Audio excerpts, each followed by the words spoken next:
de assunto agora e a gente vai falar de um estudo muito importante que ocorre pela primeira vez, que é o Barômetro da Lusofonia. Olha só, foi apresentado nesta semana e revela que, atenção, saúde, educação e desemprego são preocupações suas? São preocupações suas, mas essa questão é um pouco mais abrangente. São os 3 temas que mais preocupam os cidadãos dos países de língua portuguesa. O negócio é um pouco maior, né? Ele foi lançado nessa semana pelo IPESP, Instituto de Pesquisas Sociais, Políticas e Econômicas, e para falar mais sobre esse assunto, a gente vai conversar aqui na TMC com o coordenador do estudo, cientista político Antônio Lavareda. Lavareda, prazer falar com você, tudo bem? Bom dia. Bom dia. Bom dia, Joana, bom dia, Felipe. É um prazer também estar aqui conversando com vocês. Eu queria destacar aqui, antes de fazer a minha primeira pergunta, quais são os países, né? E corrija-me se eu estiver errada, Lavareda. Temos Brasil, Portugal, Angola, Moçambique, Cabo Verde, Guiné-Bissau, São Tomé e Príncipe e Timor-Leste. São 8 países, é isso, né?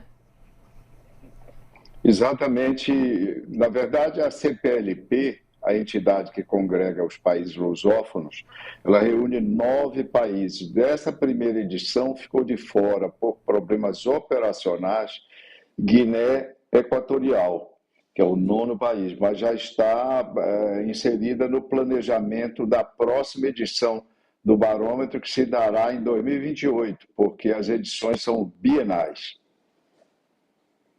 Perguntando sobre isso que o Felipe Bueno já trouxe, as maiores preocupações, principais problemas são saúde, educação e desemprego. Isso mostra que todos esses países têm em comum uma carência, um problema que é estrutural, ou mostra que a população está frustrada com o funcionamento do Estado? Olha só, Joana, a resposta vai na direção de concordar com um pouco do que você disse, né, das vezes que você trouxe.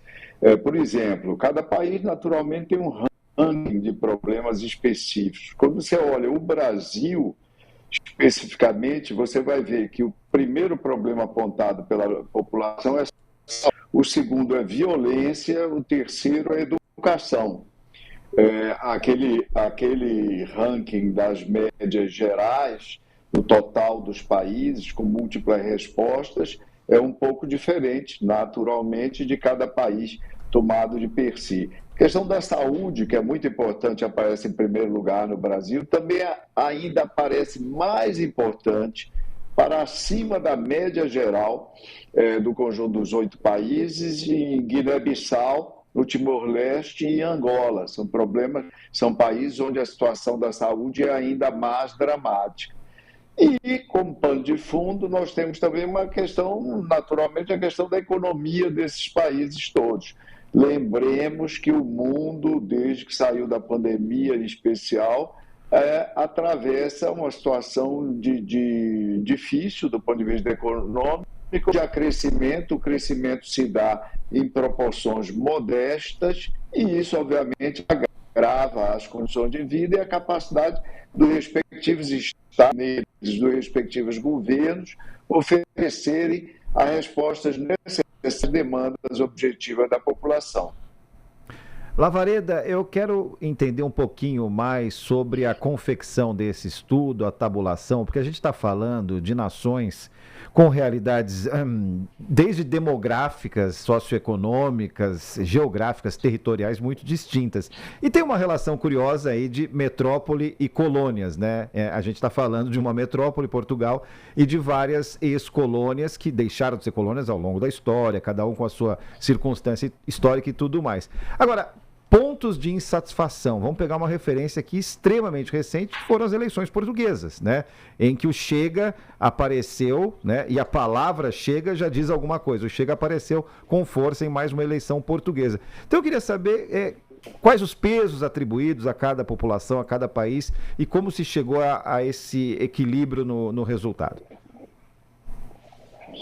Felipe, o barômetro, né, o barômetro da lusofonia, ele procura, na verdade, compreender como vivem como pensam, como avaliam o seu mundo os países dessa comunidade lusófona, que, como você disse, expressam profundas diferenças, ou seja, há grande heterogeneidade entre elas, mas também há algumas homogeneidades, tanto na percepção dos problemas, quanto a principal, que é a estrada comum, que é a lusofonia, são falantes de língua portuguesa. Esse universo aí que se aproxima de 300 milhões de pessoas, se você leva em conta a diáspora de países lusófonos, que, obviamente, espalhada por todo o mundo.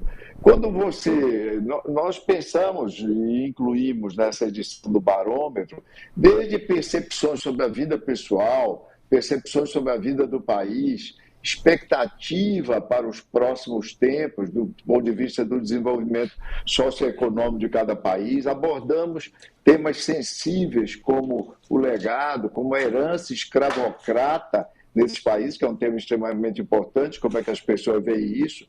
Abordamos também a questão da migração, que é um tema candente hoje em todo o mundo e também nesses países, obviamente, e questão de desigualdade de gênero, de diversidade sexual, de sensibilidade em relação às diferenças. Também outros temas que são hoje universais e nós precisávamos ver como é que eles se dão nesses países, que é, por exemplo, a questão da informação, da desinformação, as fake news, como é que as fake news impactam na compreensão dessas populações em todo o mundo.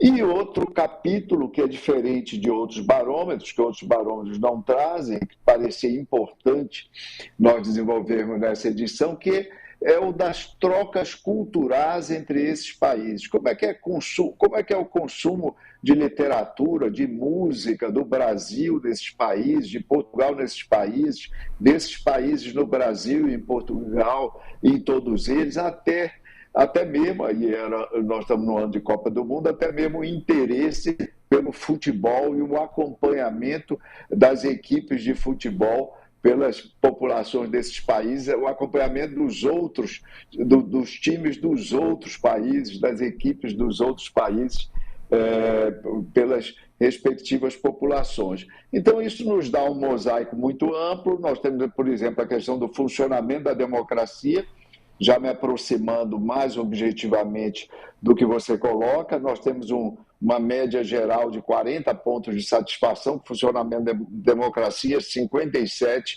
de insatisfação, a despeito de haver um grande interesse em participação de eleições, um percentual mais do que razoável de comparecimento às urnas, e isso faz sentido sobretudo se nós compararmos com outras regiões do mundo, Felipe. Por exemplo, América Latina, vamos pensar, América Latina, repúblicas, basicamente, desde o século XIX. O Brasil fez a república mais tardia do continente. Pois bem, a satisfação com o funcionamento da democracia na América Latina é inferior, do ponto de vista de saldo, à satisfação na média desses países lusófonos. E nós devemos levar em conta que, para muitos deles, a democracia é uma experiência recente em termos históricos. Antes havia o quê? Havia colonização, como você bem lembrou, e antes da colonização, a vida no contexto tribal. Ou seja, a democracia é uma experiência bastante recente e, ainda assim, os percentuais de adesão a valores democráticos que aparecem nesse estudo são bastante elevados até, e nos surpreendeu a nossa expectativa.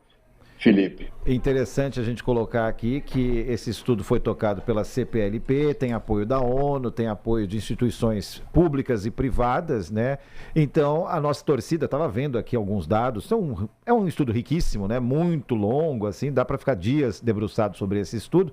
Então, o valor que tem para a execução de políticas públicas, né? Não só integrando a comunidade, como independentemente em cada situação, em cada nação que faz parte desse estudo, né?